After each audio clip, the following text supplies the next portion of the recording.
ইজহারে হক, আপনাদের সংগঠনের নাম ইজহারে হক, এটা তো আজকে দেখলাম।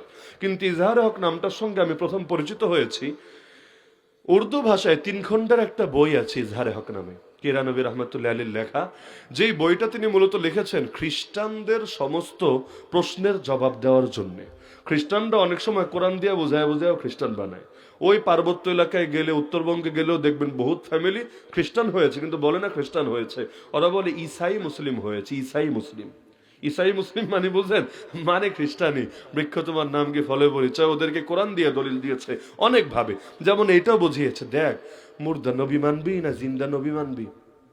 ওরা চিন্তায় বলেছে মানে কি, মানে দেখ এক নবীর কবরে শুয়ে আছে, আর এক নবী তো এখনো জিন্দা আসমানে আছে, কয়দিন পর আবার এসে পড়বে।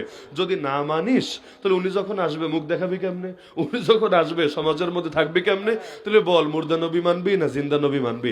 আর বহুত বাটপার এমন আছে যারা সহি আকীদার নামে সমাজের মধ্যে এটা প্রচার করে নবীরা নাকি মুর্দা।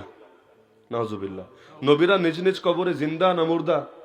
কেউ যদি মনে করে নবীরা মুর্দা, কবরে তারা মুর্দা জিন্দা না, তাহলে বহু হাদিস অস্বীকার করেছে। বহু হাদিসে স্পষ্ট আছে নবীরা নিজ নিজ কবরে জিন্দা। হ্যাঁ, দুনিয়ার জীবন আলাদা, কবরের জিন্দেগি আলাদা, সেটা ভিন্ন বিষয়। কিন্তু নবী যখন নিজে বলেন জিন্দা, আপনি না বলার কে, আপনি না মানার কে?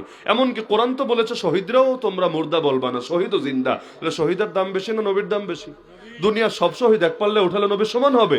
তাহলে শহীদকেই যদি আমার আল্লাহ মর্যাদা দেন, এমনকি নবী যে জিন্দা, এজন্য নবী বলেন পৃথিবীর যে প্রান্ত থেকে উম্মত কিয়ামত পর্যন্ত আমার সালাম দিবে, সঙ্গে সঙ্গে আল্লাহ আমার রূহ দিবে এবং আমি তার জবাব দিয়ে দিব।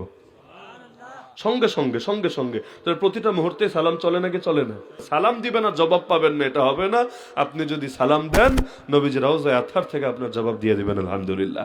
তাহলে এই যে বিভিন্ন সংশয় তারা উপস্থাপন করে জবাব লিখেছেন একজন ইমাম, বইয়ের নাম দিয়েছেন ইজহারে হক। তাহলে ইলমি ভাবেও ইসলামকে জিন্দা করা দরকার আছে নাকি নাই?